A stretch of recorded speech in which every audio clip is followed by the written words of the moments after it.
Hi, everybody. Today we're going to talk a little bit about what the success of the first term of Thomas Jefferson does for his chances of getting reelected in 1804. So we're going to talk first just a little bit about what we're seeing here. And again, I like to use electoral maps to kind of understand how the specific events during a presidential term impact chances of reelection, as we can see throughout history. So again, in 1800, we talked about this being a tie between Jefferson and his eventual vice president, Aaron Burr.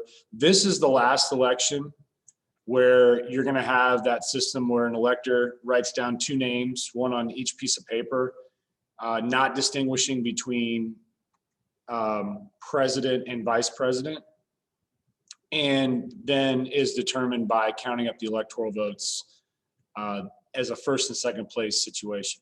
That's going to be solved in 1804. But again, in 1800, the big thing again is to talk about this very big divide majority in New England, which is this area right in here. It's really a whole area. I don't know what happened with my pen, sorry. But it's a strict divide based on geography, and we know that. So we know that Jefferson wins, and the Louisiana Purchase is made in 1803. Now, let's look at 1804.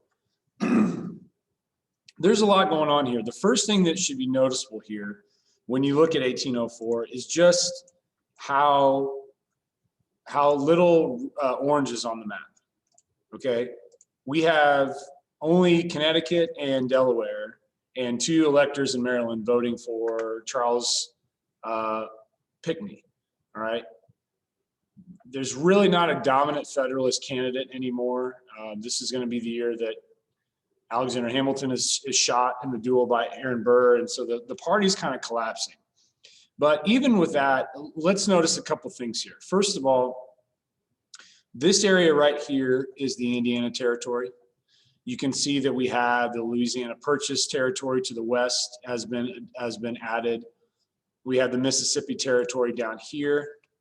And you also notice that we see Ohio being added as a state.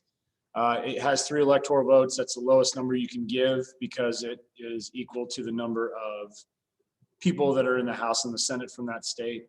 But it is important to note just how the country is growing in size. And we are really beginning to see the trend westward with expansion.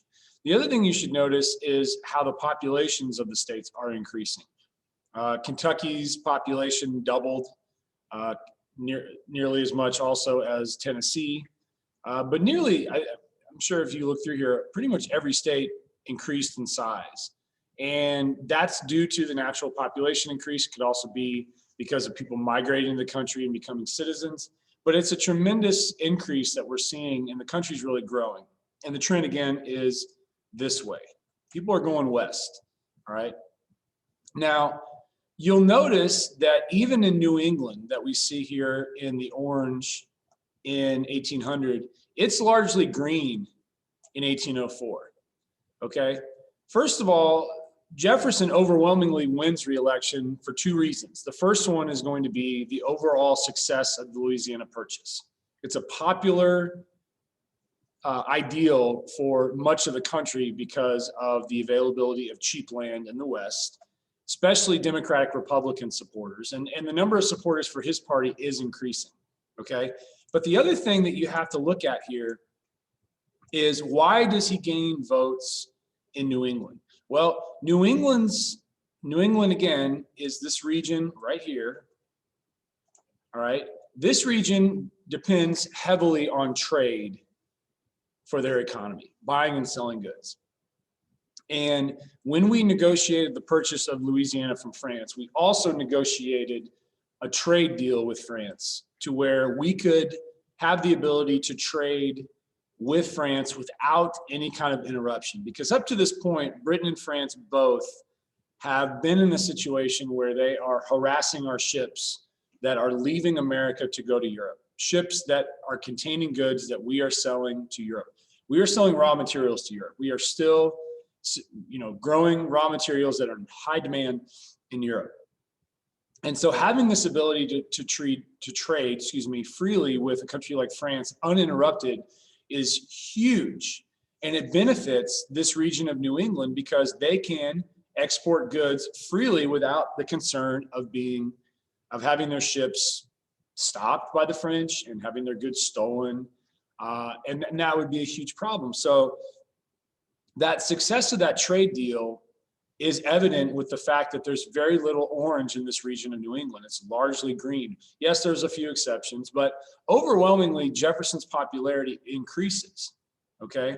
Now, in the long run, this honeymoon period for Jefferson of going into a second term on a very high note is going to change because of what happens at sea, because the war escalates heavily between Britain and France, and what they start doing is basically going against their agreements with the United States, and they start stopping our ships, harassing our ships, taking the goods left and right. And it becomes a huge issue because those same states in the Northeast that were enjoying this great period of trade are now dealing with circumstances where they can't trade at all without being interrupted. And so what happens is that the United States, and more specifically Thomas Jefferson and his Secretary of State James Madison, excuse me, make a very rash decision to encourage a complete embargo of trade. No trade, exporting at all. And essentially you would have very, very, very few imports of British goods. All right. Now, this very famous political cartoon demonstrates the frustration that people were having who were trying to trade with Britain. Okay. Oh, grab me is embargo backwards. Superfine is probably a reference to sugar, which was an exported good. So this guy is trying to trade with Britain, and the turtle represents the government and the licensing laws at that time that prevent us from exporting goods to Britain, raw materials that a lot of people needed to sell to make money. All right. It's a terrible decision that Jefferson and the Democratic Republicans make, and it makes Jefferson's second term a pretty disastrous term. And he doesn't even consider running for a third term, whether it's because he hated the presidency so much by this point, or he's following the lead of George Washington, who was a two-term president. Regardless, Jefferson's presidency is very much a tale of two terms. The first term is very successful with the Louisiana Purchase. The second term is a disaster with the embargo. And it's something that his successor, James Madison, is going to have to deal with right away because the country realizes that exporting and trade are a part of their economy, okay? So after you view this, please go to the exit ticket today and complete the questions. And I will talk to you more about this next week. Have a great weekend.